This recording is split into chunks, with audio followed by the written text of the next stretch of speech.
Welcome to Rugby Tonight, the best bits. We've got another great show lined up after a victorious weekend for English rugby, and we're joined by ex-French coach and captain Philippe Saint-André, and we have the usual insight and analysis from Austin Healey and Martin Bayfield. Now, our guest tonight is one of the most charismatic figures in French rugby, whether lighting up Twickenham with the try of the century, or cracking the whip over the mercurial French team, or winning silverware in the English game. His career has been one of excitement and intrigue. Ladies and gentlemen, Philippe Saint-André.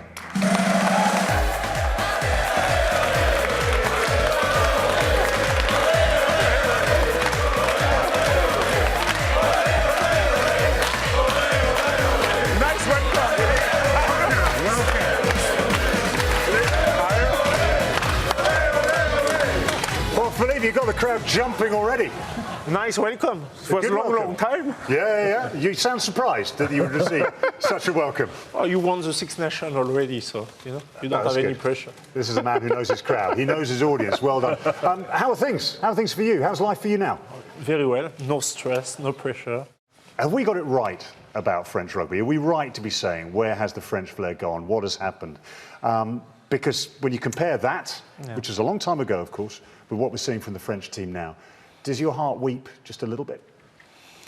Yeah, it's quite tough at the moment. I think the French league is very competitive, but our young French players don't have too many games. It's very tough to play in Toulon or in Toulouse or in Racing, and I think the French team suffer a lot for the last 8-9 years about this problem.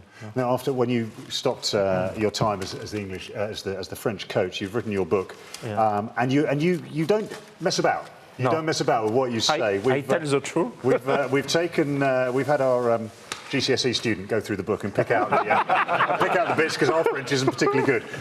You mentioned the town hall a lot. He mentions the town hall. Hotel de Ville. The first one I want to mention is how you felt after France went out at this last World Cup and the defeat to the All Blacks, and you were very honest about your emotions and where you got things wrong.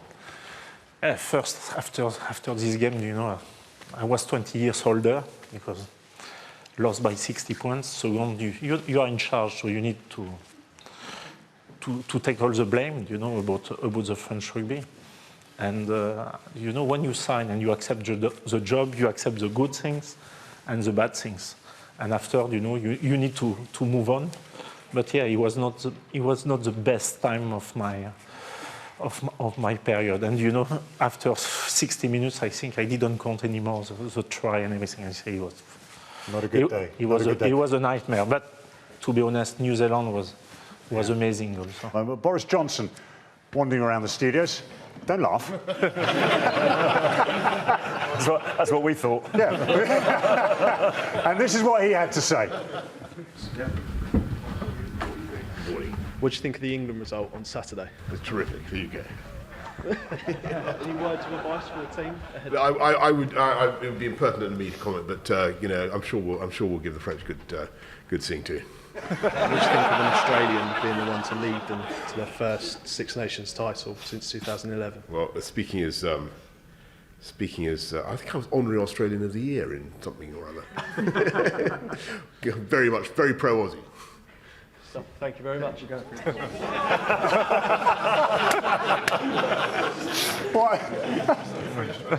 I love about that is he said, England's win, excellent news for the UK. Not excellent news really for the UK. For a tiny bit of the UK, it was. Philippe, we've been talking French rugby. Let's talk about English rugby. Welcome to the Ruck and Mall, an English pub.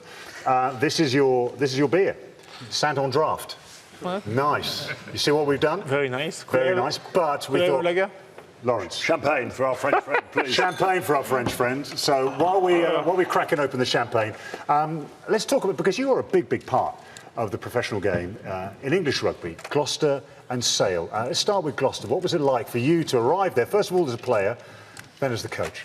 No, it was amazing. Amazing experience. First to play in Gloucester, in Kingston, in front of the shed. Why Gloucester?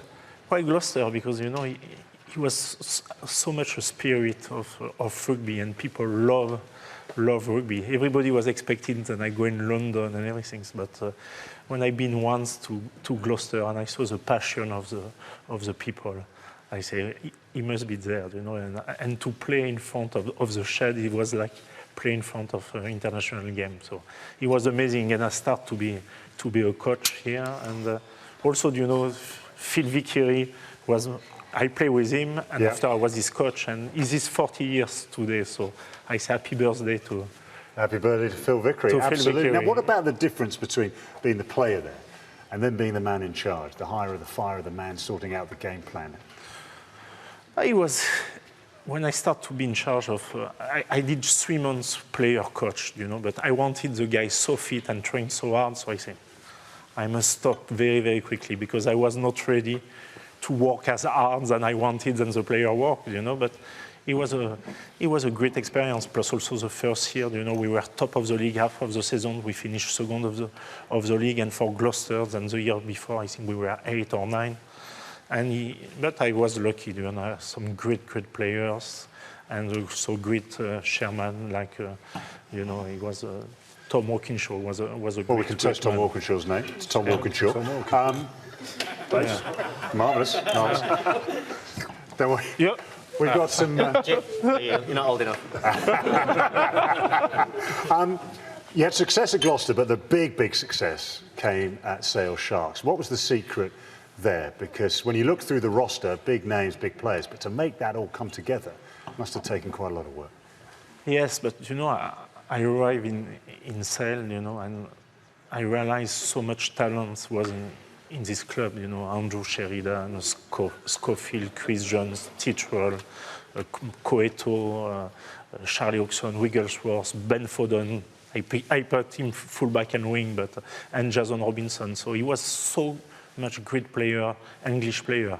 And they needed a little bit more power, so I bring guys like Chabal, Bruno, and I think the mix of this was fantastic, you know. And I passed 5 years in Manchester, or we won the title 10 years ago, and it was, I passed, you know, but it's funny because a lot of people say I am more English about coaching side than French, because I coach 3 years in Gloucester, 5 years in Sale, 3 years in Toulon, but he was more English player than French player. So do you know? I want to ask you about that because you said no, it's true. The only team I coached French was a French team. You know, they didn't understand you, maybe. They didn't understand. You know. What about Toulon then? Because I mean, what a place that must be to coach and to be the guy in charge. So what was it like when you pitched up there? It was, you know, it was also a great experience. After, it was a big shock for me because I was in Manchester, 300 days of rain. Toulon, 300 days of sun, so it was quite a big shock about my family. But you know, Toulon, he was a chairman, and we know Mourad Boudjela, but wanted success very, very quickly. And he wanted that I bring some experience and some structure about the club. Yeah. And it was an amazing experience to coach Johnny Wilkinson, to coach great players. And but after, you know, it's when you look Toulon now, it's an amazing team, but it's a World 15, you know. It's a World 15. So let's take a look at this. One of the, I'll just touch the screen, make sure it works again. Tom James, he's on his way to Cardiff. He's left, obviously, Exeter, and he's left them with a final present of one of his favourite memories of something that happened there.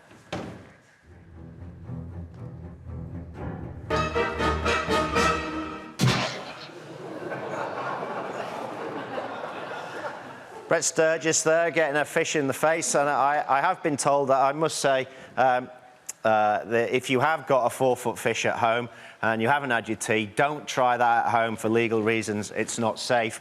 I keep turning around here because I'm convinced someone's going to run up and whack me with a fish. But if you have got one at home, do what you want with it. Philippe, you probably would not have seen this. You're going to pile into this. Let's have a look at the leaderboard and see how France are getting on in our Six Nations leaderboard. They are in 5th place, which seems kind of suitable. Bear in mind you're in 4th in the main table. You've got to beat that. So what we'd like to see a classic 1994 French wingers tackle on that. So it's probably just going to rock a little bit and maybe not even fall over. What do you think? What do we think? I think I will pull my calf. Yeah, you're going to pull your calf. Doesn't matter. But fortunately, we've got to stay away. Right, so I start from where? You start from in line with this post. in line with his post. So, ladies and gentlemen, I think a massive cheer and a wind-up for Philippe Saint-André. Send him on his way. Here we go, Philippe.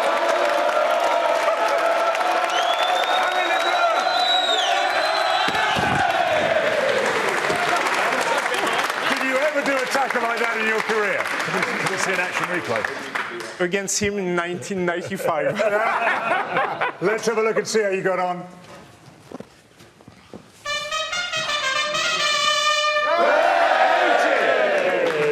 Let's see.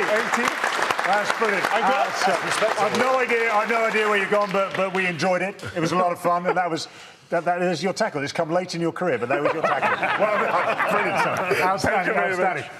That's all for this week. Thanks for watching Rugby Tonight, the best bits. And don't forget to hit subscribe. See you next time.